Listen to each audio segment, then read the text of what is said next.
Hijo y del Espíritu Santo. Amén. Jesús, luz verdadera que ilumina a todo hombre, luz que llega a este mundo. Nosotros sabemos que tú has venido de Dios el Padre para ser nuestro Maestro y que enseñas los caminos de la verdad. Las palabras que oímos de ti son espíritu y son vida. Pero ¿quién es digno de abrir el libro rompiendo el sello? Tú solo, tú que diste tu vida por nosotros y nos compraste para Dios con tu sangre. Danos a conocer los misterios del reino de Dios y las inagotables riquezas de tu corazón. Descúbrenos los tesoros de la sabiduría y de la ciencia de Dios que en ti se ocultan. Haz que tu palabra penetre nuestras almas, guíe cual luz nuestros pasos, ilumine nuestras sendas hasta que amanezca el día y se disipen las tinieblas. Tú que vives y reinas por los siglos de los siglos. Amén. Pues muy buenas tardes, un día más. Bienvenidos a este encuentro con la Palabra de Dios. Como sabéis, este año estamos siguiendo en detalle las cartas de San Pablo y os decía el lunes pasado que hoy comenzaríamos una carta nueva, los Gálatas. Una carta que se le ha llamado la Carta Magna de la Libertad Cristiana. Y fieles a nuestro estilo, que como sabéis es la sencillez, es en nuestro carisma, ayudar de una manera sencilla al entendimiento de la palabra de Dios lo mejor posible, sin grandes alaracas, sin una profundización teológica que en ocasiones parece que podría ser oportuna, pero huimos de eso, porque pensamos que para profundizar más, para estudios teológicos, pues bueno, ahí están las universidades, las facultades de teología, etcétera, etcétera. Esto es, pues, de andar por casa, si queréis, pero creo que nos acerca muy mucho a la palabra de Dios y de eso se trata, de sacar utilidad de este conocimiento. Los eruditos han dado y siguen dando vueltas sobre si Galacia, región a la que pertenecían los cristianos a los que Pablo escribe, comprendía solamente el centro del Asia Menor, o sea, entre Bitinia y Capadocia, o si la Galacia aludida por San Pablo comprendía toda la provincia romana, que aparte de esa región incluía otros territorios circunvecinos. Si somos capaces de imaginar en nuestra cabeza el mapa, estamos hablando de la zona de la actual Turquía y no solo de la zona oeste, sino del interior. Ahí estaba la Galacia. Y de ser así, como digo, pues las llamadas iglesias de Galacia comprenderían Antioquía de Pisidia, que no podemos confundir con la Antioquía de Siria que está en la costa, más Iconio, Derbe y Listra, localidades que nos suenan sobre todo por los Hechos de los Apóstoles y por los viajes de San Pablo que veíamos el año pasado. En fin, si sobre una parte o si sobre más terreno, vamos a dejar ahí las opiniones porque tanto da. Lo cierto es que Pablo y Bernabé habían evangelizado todo eso y lo interesante de la carta es la ocasión y el contenido de sus enseñanzas. Sabemos por el texto que San Pablo había visitado ya 2 veces las comunidades a las que dirige esta carta. Y al tratarse de judaizantes, y ya les vamos conociendo, ha de comenzar defendiendo su condición de apóstol. Al tratarse, como digo, de gente que proviene del judaísmo y que una tras otra, en las localidades en que Pablo va yendo, se va encontrando con ellos de frente. Una vez más, tiene que o se ve obligado a defender que la justificación, la santidad, únicamente se da por la venida de Cristo, en contra de las razones que daban estos judaizantes, y se comprende que esta carta pues sea o esté llena de ejemplos y tipos del Antiguo Testamento. Nos da desde luego un conocimiento extraordinario de hechos y problemas de la primitiva Iglesia respecto a esa vinculación con el judaísmo. Por tanto, tiene un valor histórico de importancia para adivinar las dificultades contra las que hubo de luchar el cristianismo en sus orígenes para segregarse, para separarse poco a poco del judaísmo. En cuanto a la fecha, bueno, pues existen dudas en la que fue escrita, pero más o menos debió de ser al año 54, digo año arriba, año abajo, después del Concilio de Jerusalén, y la mayoría piensa que debe estar por ahí, por esa fecha. Y otra razón para pensar en este año es que tiene idéntica doctrina repetida en la Carta a los Romanos, que será la próxima que veamos, así como razonamientos y expresiones comunes escritas hacia el final de su tercer viaje, que fue en el 58, como sabemos. Y es natural que el tema de ambas cartas sea la justificación por la fe en Jesucristo. Podríamos pensar, o si queréis imaginarlo así, esta carta a los Gálatas es como un anticipo, como un extracto de toda la doctrina teológica que San Pablo va a desarrollar en la carta a los Romanos. Por eso es importante, o es interesante, ir conociendo ya de qué va esto, ¿no? Vamos a empezar leyendo, como tenemos por costumbre, y vamos a leer en los 5 primeros versículos de esta carta a los Gálatas, capítulo 1, 1-5.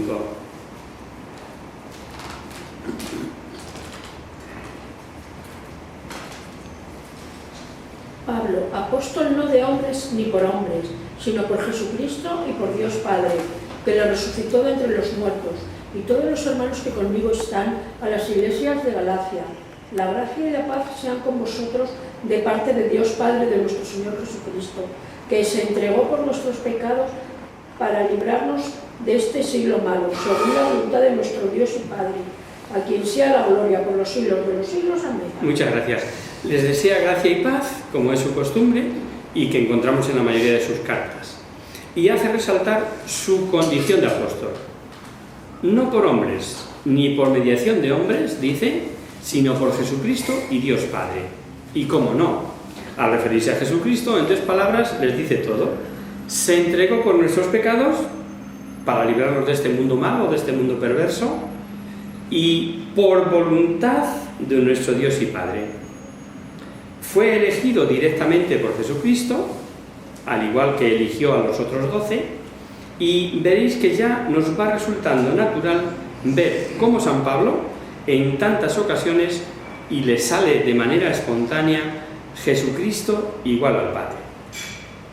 Esta expresión del mundo malo o de este siglo malo, no sabemos muy bien a qué se refiere, pero sí parece claro que es el mundo en general en oposición al mundo mesiánico, sea anterior a la redención de Jesucristo, que es el que nos ha hecho libres. Descontando o saltando las cartas que llamamos pastorales y las que dirige a sus obispos y colaboradores, veréis que tras el saludo, Pablo suele dar gracias por el buen estado de la comunidad, por el buen comportamiento de esa comunidad, y es una tónica en él, digo, salvo esas excepciones, como un elogio, algo así, como ganarse el auditorio antes de comenzar el tema o los temas de los que vaya a tratar. Pero en esta, si os dais cuenta, no ha salido. Falta ese detalle. Y apenas el saludo, Pablo se va a meter de lleno y prueba de la gravedad del asunto que va a tratar. ¿Y cuál es ese asunto que va a tratar? ¿Cuál es ese asunto que le apremia? Que es el motivo de esta carta. Pues sigamos leyendo y lo vamos a escuchar. Ahora del 6 al 10. Solo hay un evangelio. Me maravillo de que tan pronto, abandonando al que os llamó la gracia de Cristo, os hayáis pasado a otro evangelio. No es que haya otro, lo que hay es que algunos os turban y pretenden pervertir el evangelio de Cristo. Pero aunque nosotros o un ángel del cielo os anunciase otro evangelio distinto del que os hemos anunciado, sea anatema. Os lo he dicho antes y ahora de nuevo os lo digo. Si alguno os predica otro evangelio distinto del que habéis recibido, sea anatema. ¿Busco yo ahora el favor de los hombres o el de Dios? ¿Acaso busco agradar a los hombres? Si aún buscase agradar a los hombres, no sería siervo de Cristo. Gracias. No hay por qué suponer que ese pasarse tan pronto, como dice, a otro evangelio, sea que aceptaron enseguida otras doctrinas, sino que más bien se refiere a la facilidad con que habían aceptado esa otra doctrina. Es como si les dijese, os predican un evangelio distinto y ya está. Y tan pronto así por las buenas lo aceptáis. Evangelio solo hay uno. Por muy erudito, intelectual, culto y afamado que sea el escriturista, teólogo o exegeta, con o sin carné, como suelo decir yo, que de todo hay, predica un evangelio distinto del de Jesucristo, sea anatema. Aviso navegantes. San Pablo va más allá del posible evangelios de pseudosabios, pues dice algo más fuerte todavía, es decir, que si yo mismo, predicase otro evangelio, o si posible fuera que os lo predicara un ángel, sea anatema igualmente. Y en este caso, más que pedir la maldición divina, como vemos, podría tratarse el anatema como sea excluido de la comunidad, que no es por ahí, ¿no?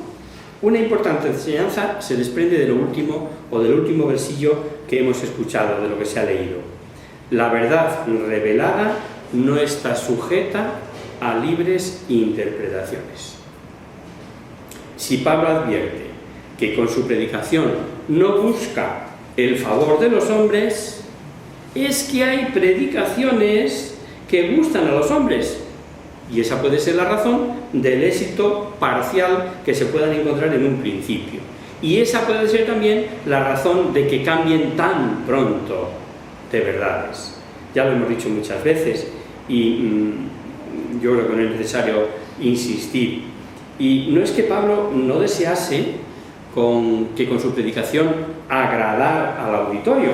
Cuando lleguemos a la carta a los colosenses veremos que incluso Pablo a sus propios discípulos les va a pedir o les va a recomendar que sea su discurso con gracia y sazonado con sal, pero jamás, por alegrar oídos, desfigurar el Evangelio. Y esto, queridos amigos, es tremendo, porque se está dando hoy, en 2013, que cuando una doctrina nos resulta dura, aunque sea palabra de Dios, aunque sea el propio Evangelio, eso no puede ser. No. ¿Cómo que no puede ser? Será que tú no quieres que sea así, pero es lo que es.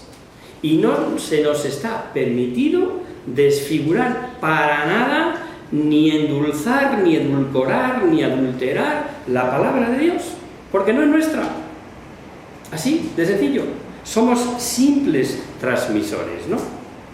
¿Cuántos cristianos, empresarios, políticos, escritores, a veces por un poco de dinero, por un poco de poder o de fama, se pasan a otro evangelio, se pasan a otra verdad distinta de la que recibieron? San Pablo, antes de pasar a la cuestión doctrinal, ha de dejar muy clara su condición de apóstol, lo que le daba autoridad. Seguimos leyendo, ahora del 11 al 17. Saber, hermanos, que el Evangelio anunciado por mí no es de origen humano, pues yo no lo he recibido ni aprendido de ningún hombre, sino por revelación de Jesucristo. El siguiente, ¿no? Porque habéis oído hablar de mi pasada conducta en el judaísmo, con qué saña perseguía a la Iglesia de Dios y la asolaba, que aventajaba en el judaísmo a muchos de mi edad y de mi raza, como defensor muy celoso de las tradiciones de mis antepasados. Pero cuando aquel me escogió desde el seno de mi madre y me llamó por gracia, se dignó revelar a su Hijo en mí, para que lo anunciara entre los gentiles.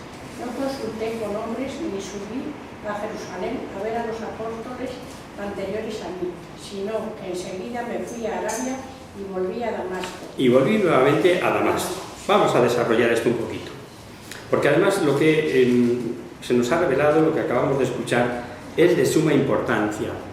Aparte que nos da la cuenta de sus primeros pasos después de la conversión.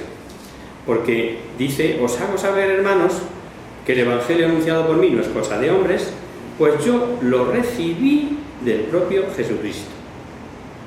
Y dice más, cuando Él quiso, cuando Él me separó desde el seno de mi madre y me llamó por su gracia, tuvo a bien revelar en mí a su Hijo para que le anunciase a los gentiles. No tiene desperdicio. Vocación. Vocación desde antes de nacer, cuando aún no había salido del seno materno. Y todo por gracia, todo regalado. Aquel que tuvo bien elegirle por gracia. Y es que el misterio de la vocación, queridos amigos, es eso. Un misterio. Pablo habla de sí mismo, pero en ese caso estamos todos los bautizados. ¿Por qué nosotros sí y otros no? Repito, es un gran misterio.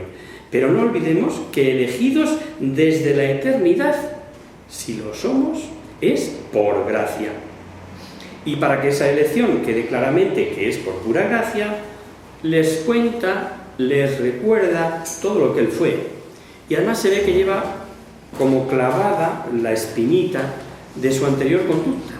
Porque dice, perseguía encarnizadamente, devastaba a la Iglesia y, por si acaso, les da por enterados de que nadie la aventaja en el judaísmo ni en el celo de las tradiciones de sus antepasados. Hay una consideración que yo creo que es interesante. Cuando Pablo devastaba la Iglesia, es que sabía de sus creencias y principales verdades, que él y los judíos de su época creían enemigos de la religión judía. Pablo se sabe de memoria toda la historia de su pueblo. Se sabe el Antiguo Testamento al dedillo, ya lo hemos ido viendo. ¿Lo desprecia ahora o lo da por falso? No. Lo que ahora hace, por influjo del Espíritu Santo, es interpretarlo en cuanto quería decir ese Antiguo Testamento. Y esto le costó buenos enfrentamientos en las sinagogas, pues todo el Antiguo Testamento proyecta y anuncia el Nuevo, revela al Mesías, y ese Mesías no es otro que el que ellos crucificaron. Y claro, la fuente principal del misterio le fue revelada camino de Damasco, pero se agrandó y completó con otras varias revelaciones, algunas de las cuales conocemos por él mismo. Por ejemplo, me vais a buscar a una cita de Hechos de los Apóstoles, sin perder Gálatas, porque volveremos sobre ello, buscar Hechos 22 y leemos del 17 al 18. Conocemos esta revelación como otras. Ahora vamos a leer esta del Templo de Jerusalén, en la que dice que vio al Señor y le dijo lo que debía de hacer.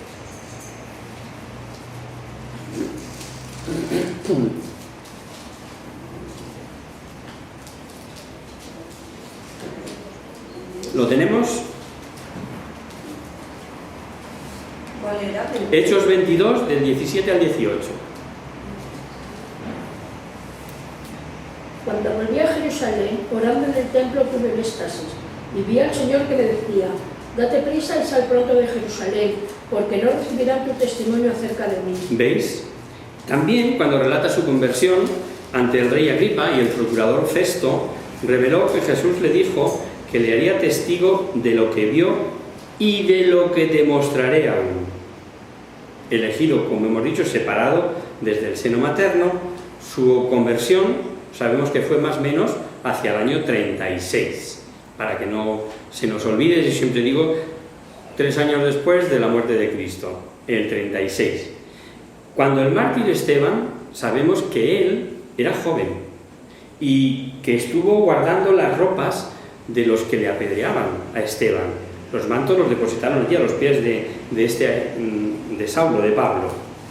Y si antes de su conversión sabemos de su actividad como celoso fariseo contra la Iglesia, ¿cómo puede decir que fue segregado desde el seno materno? Y es que, por explicar un poquito esto de la vocación, sabemos que Dios llama a unos a una hora, a otros a otra, Pero también sabemos algo, y es que como Dios que es Dios, está fuera del tiempo. Para Él todo es un eterno presente. El pasaje leído puede aclarar algo que tras su conversión quedó en duda, que por los hechos solo no hubiéramos sabido. Hubiera quedado incompleta esta revelación. Por la carta ahora a los Gálatas ya sí podemos hilvanar las fechas, ¿no? Podemos suponer que tras su conversión partió a Arabia y que su predicación en Damasco fue después, tras esos 3 años de Arabia. San Lucas, en Hechos, le interesa solo la actividad de Pablo y pone allí concretamente la predicación en Damasco seguida de su conversión, como si hubiera sido inmediata.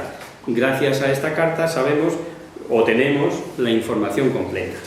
Volvemos a nuestro texto de Gálatas y ahora vamos a leer 2 versículos más de este capítulo 1, el 18 o 3, 18, 19 y 20. Luego de ahí, a 3 años, subí a Jerusalén para conocer a Cefas y permanecí 15 días en su compañía. Y no vi a ningún otro apóstol, sí a Santiago, el hermano del Señor. Y en lo que os escribo, Dios me es testigo de que no miento. La posición eminente de San Pedro se revela de forma inequívoca en páginas y páginas del Nuevo Testamento. Esta es una, ¿no? Y no es de extrañar el interés de Pablo por conocer al príncipe de los apóstoles, el vicario de Jesucristo, a quien Jesús, antes de subir al cielo, le encomendó el rebaño con plenitud de poderes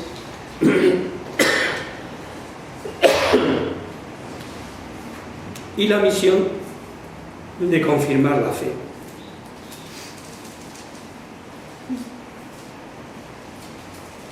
Veréis que dice San Pablo que subió expresamente a conocer a Pedro, aunque como de pasada nos diga que vio a Santiago. Se trata de Santiago el Menor, ya lo sabemos. Si habláramos en nuestro lenguaje castellano, por lo que a parentesco se refiere, diríamos el primo del Señor, hijo de aquella María que estaba junto a la cruz. Pero ya sabéis que el hebreo no tiene otra palabra para designar parentescos más que el hermano. Nos dice, os recordaréis el Evangelio, dice, había también unas mujeres mirando de lejos, entre ellas estaba María Magdalena, María la madre de Santiago el Menor y José y Salomé.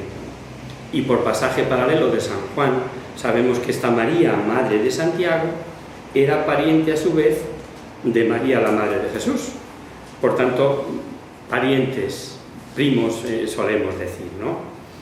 Pedro y Pablo permanecieron juntos en Jerusalén durante 15 días. Sin duda que, como dice el padre García Figar, comentarista del que ya sabéis que cogemos de vez en cuando alguna cosa que nos parece interesante, dice él que esta visita tuvo 3 fines: aceptar la primacía de Pedro, darle a conocer sus campañas misioneras y trazar juntos el plan de apostolado. No olvidemos que Pedro fue el primero en abrir la puerta a los gentiles, no fue Pablo, sino con aquel tapiz que bajaba del cielo, mata y come de aquellos animales impuros. Pedro es el que da la puerta de entrada a los gentiles, pero su misión era comenzar en Jerusalén, evangelizar a los judíos primero, mientras que Pablo, si bien es verdad que siempre donde llegaba empezaba por las sinagogas, hablando primero a los judíos, su misión fue la de dirigirse a los gentiles. Y es posible que los gálatas, conocedores de la subida de Pablo a Jerusalén a ver a Pedro, dedujeran otro motivo distinto y pensaron tal vez que Pablo precisaba algo así como el ok, la investidura por parte de Pedro, y que, como hemos visto, no es así. Tras esa visita de 15 días de Pablo a Pedro, donde sin duda cotejarían experiencias evangélicas, por supuesto que Pedro y Pablo estaban completamente de acuerdo en la doctrina a predicar. Pedro ha asistido especialmente, eso sí, en cuanto a ser vicario y para la misión encomendada, y Pablo enseñado por el mismo Jesucristo. Cuenta el texto, y ahora vamos a seguir leyendo, que tras esta visita Pablo fue a las regiones de Siria y Cilicia y que los cristianos de Judea apenas sabían de él, que fue gran perseguidor y que por su conversión glorificaban a Dios. Es una de las excepciones. Vamos, la excepción que confirma la regla. Si no hay quien meta zambra, si allí no hay judaizantes, pues lo que hacen es dar gracias. Claro, escuchemos. Gálatas 1, 21, 24. Enseguida vine a las regiones de Siria y de Cilicia, y era por tanto personalmente desconocido para las iglesias de Cristo en Judea. Y solo oía decir: el que en otro tiempo nos perseguía, ahora nos anuncia la fe, que antes pretendía destruir, y glorificaban a Dios en mí. Y glorificaban a Dios a causa de mí. Fijaros qué descanso o qué desahogo del corazón de Pablo con este detalle. Damos un paso más y comenzamos otro capítulo, el segundo. El segundo de esta carta a los Gálatas, que contiene, entre otras cosas, el famoso incidente de Antioquía y que vamos a analizar despacito. Importa para nosotros muchísimo el ver que hay una sola doctrina, una sola verdad, un solo evangelio. Escuchemos, del capítulo 2 ahora, del 1 al 5. Luego, al cabo de 14 años, subí otra vez a Jerusalén, acompañado de Bernabé y llevando conmigo a Tito. Subí pues en virtud de una revelación y les expuse el evangelio que predico entre los gentiles, particularmente a los que eran algo, para saber si corría o había corrido en vano. Pero ni Tito, que iba conmigo, con ser gentil, fue obligado a circuncidarse, a pesar de los falsos hermanos intrusos, los cuales se entrometían para espiar la libertad que tenemos en Cristo Jesús, queriendo reducirnos a la servidumbre, a los cuales ni por un momento cedimos, sometiéndonos para que la verdad del Evangelio se mantuviese entre vosotros. Gracias. Pablo, es imposible que tuviese la menor duda de que el Evangelio que predicaba no era correcto, no era el Evangelio de Jesucristo. Pero era importante que, en cuanto a ir fundando iglesias, tenían que procurar que permanecieran unidas a la Iglesia Madre de Jerusalén. Y en esto también valía la pena estar de acuerdo. Él dice, para no ser que hubiéramos corrido en vano, lo cual es una muestra de humildad estupenda, extraordinaria.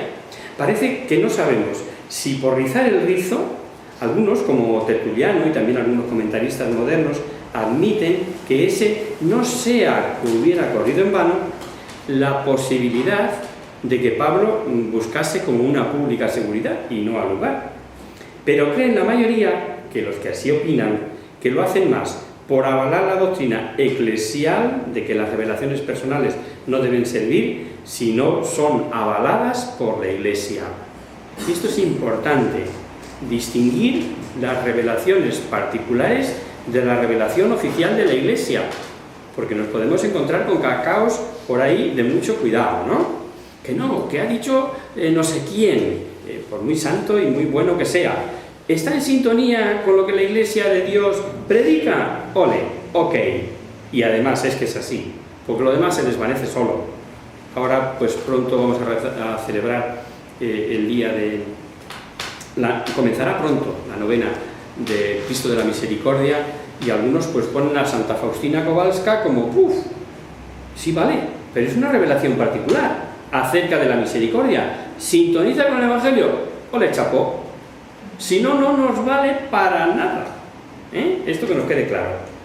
Aunque nada podemos dar por seguro sobre de que la subida que se refiere parece referirse a la subida a Jerusalén por el concilio, sea la que fuere, Pablo lo que está claro es que tenía que cortar tajantemente las disensiones que producían los judaizantes con la de siempre. Si no os circuncidáis, no seréis salvos. Si no entráis por el judaísmo, no podéis ser cristianos.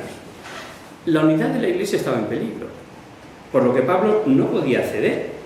Y por eso dice a los Gálatas que ni por un instante cedió. Y para mejor entender el versículo que habla de hermanos intrusos infiltrados, para espiar la libertad que tenemos en Cristo con el fin de reducirnos a la esclavitud, basta recordar la historia de los primeros gentiles, según consta en el libro de los Hechos, y ver la alegría con la que recibían la buena nueva, sin las ataduras que les hubiera puesto o les hubiera supuesto abrazar previamente el judaísmo, como para permitir la falsa enseñanza de que para abrazar el cristianismo había que empezar por ahí, por la circuncisión. Claro, Pablo dice que un no rotundo. Vamos a seguir leyendo, ahora del 6 al 10.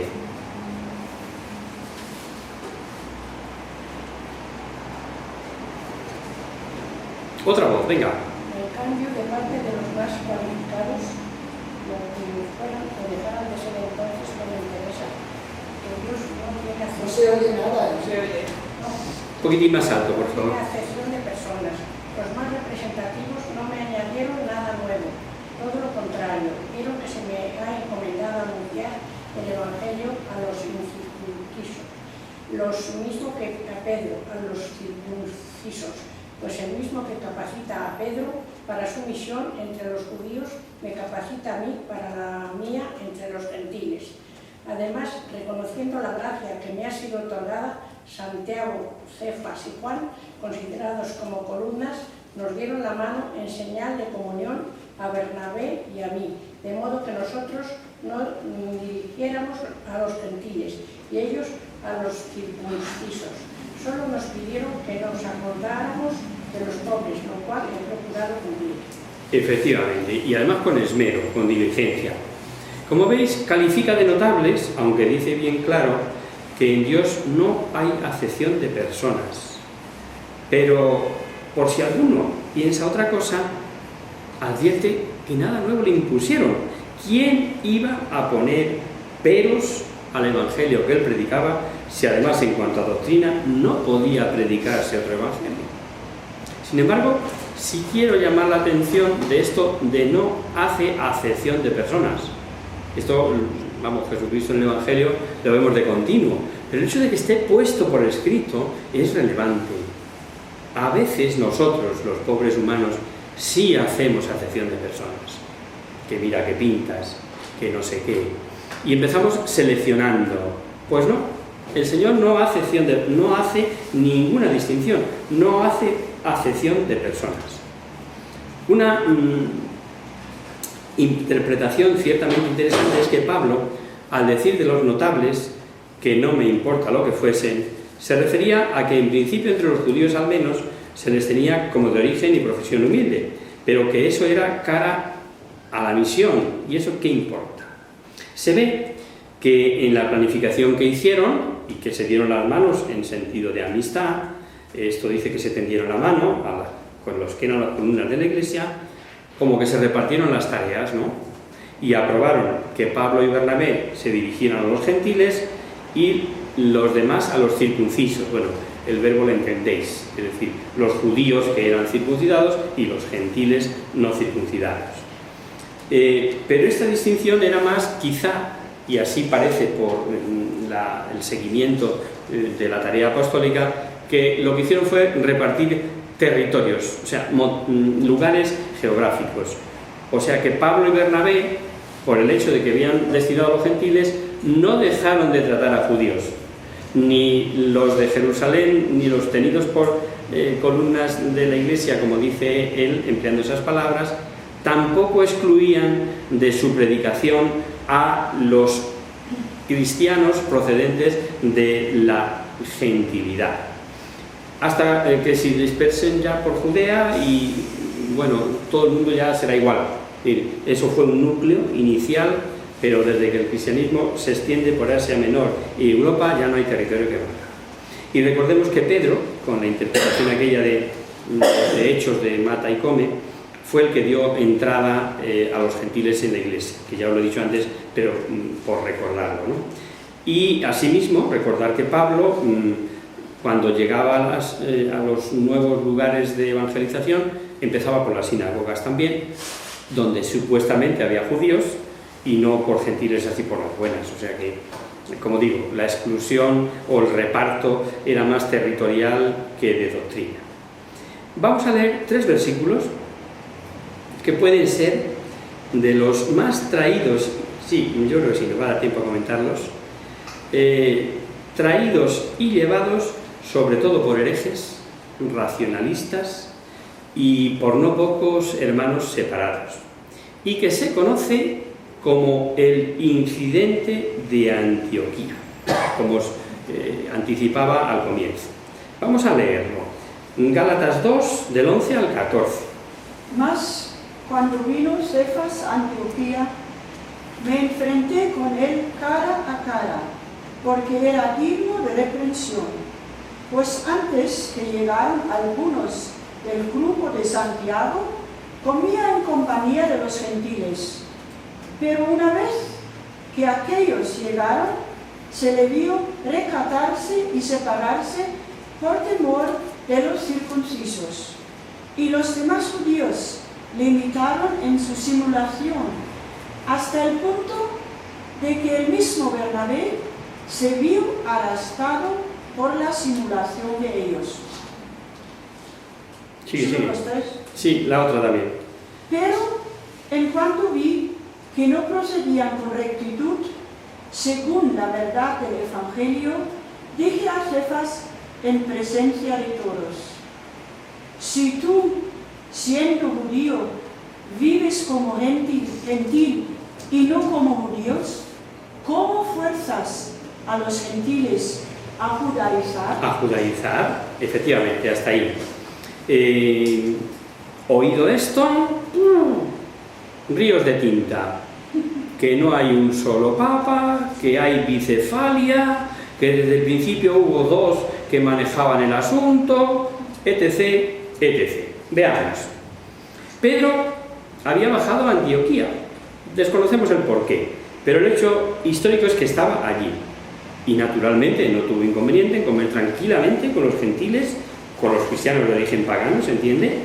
Bien sabía además que Jesucristo declaró puros todos los alimentos, cosa que en Jerusalén no hacían los primeros judíos convertidos, por lo duro, y esto hay que pensarlo también un poquito, hay que meternos en el marco histórico, que les resultaría a aquellos judíos dejar así de repente prescripciones guardadas fielmente desde que eran niños.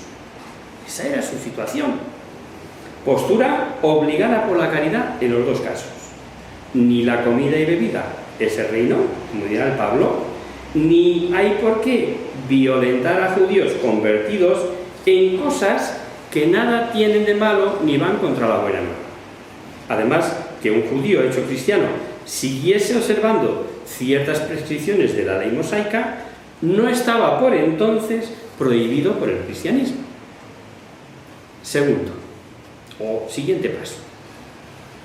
Se presentan judíos de Jerusalén, de los de Santiago, es decir, cuyo jefe era Santiago el Menor, claro, eran de allí, y Pedro no sabemos si por cobardía o por caridad hacia los judíos convertidos y llegados, rompe aquella pacífica convivencia y comienza a retraerse de los cristianos no judíos, con lo que aparentemente mostraba algo que su fuero interno negaba.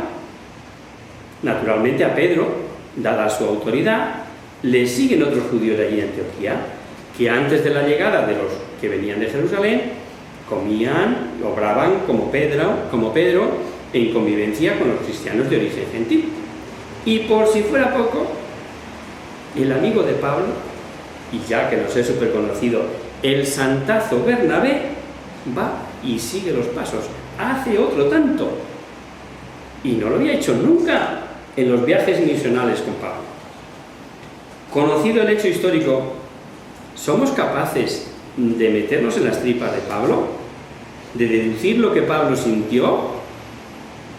Él, que adivinó el daño que eso suponía, pues los convertidos gentiles, no hizo más que lo que tenía que hacer, y es echar en cara la conducta de Pedro y Bernabé. y lo hace con un razonamiento que no tiene apelación. ¿Por qué tú, que has vivido como gentil y no como judío, obligas ahora a judaizar? Bueno, amigos, pues esto y nada más que esto es el llamado famoso y como digo, superescrito sobre él, incidente de Antioquía.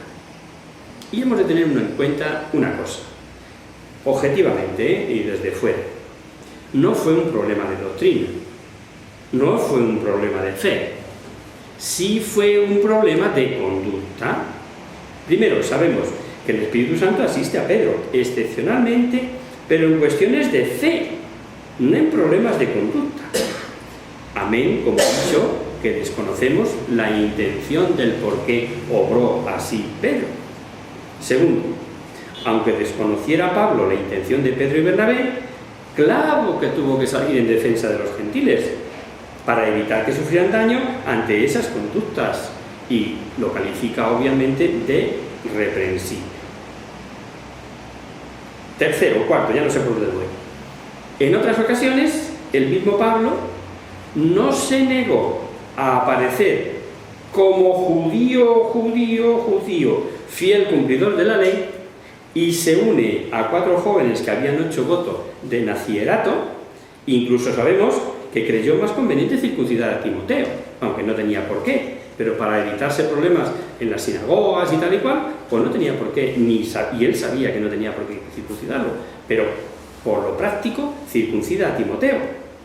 Y lo cuenta el libro de los Hechos. Vamos a buscar Hechos 16:3. Y con esto me parece que vamos a terminar.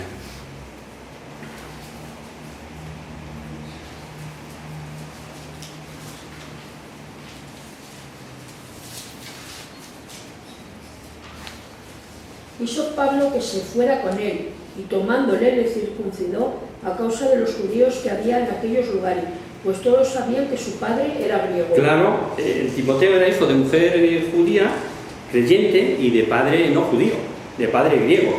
Y los hermanos de Listra y Iconio lo conocían muy bien, lo sabían, lo dice también ahí el libro de los Hechos. Pero él quiso que viniera con él, le toma y le circuncida a causa de los judíos que había por aquellos lugares. Pues sabían que era de origen griego. Entonces, para no tener problema, lo circuncida. Tampoco tendría que haberlo hecho, ¿no? Pues bien, lo hace porque es algo práctico. En nada quedó comprometida la dignidad de Pedro como pastor supremo de la Iglesia en este incidente de Antioquía, y carece de razón y de sentido agarrarse justamente a este pasaje para argumentar lo que se argumenta por ahí, lo de la bicefalia de la Iglesia.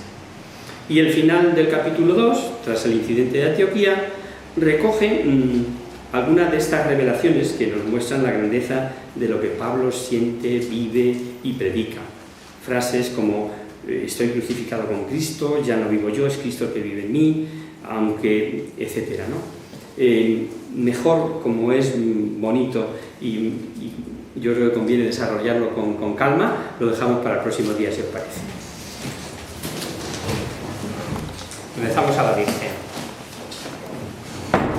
En el nombre del Padre, del Hijo y del Espíritu Santo. Amén. Virgen, bella y abundante, delicia del cielo, en cuyo rostro se miran los santos y se contemplan los ángeles. Haz que nosotros, tus hijos, nos parezcamos a ti, y que nuestras almas reciban la rayo de esa sabiduría, que no te caiga con los ángeles, sino que brille en la eternidad. María, Sol del cielo, despierta tu claridad donde haya muerte, e ilumina los espíritus sin que haya tinieblas. Reflejando en el rostro de tus hijos, concédenos el destello de tu luz y tu fervor. María, gloriosa como un ejército, concede a nuestra vida la victoria. Somos tan débiles y nuestro enemigo se ensoberbece con tantos estragos, mas con tu manera nos sentimos seguros de vencerlo. Él conoce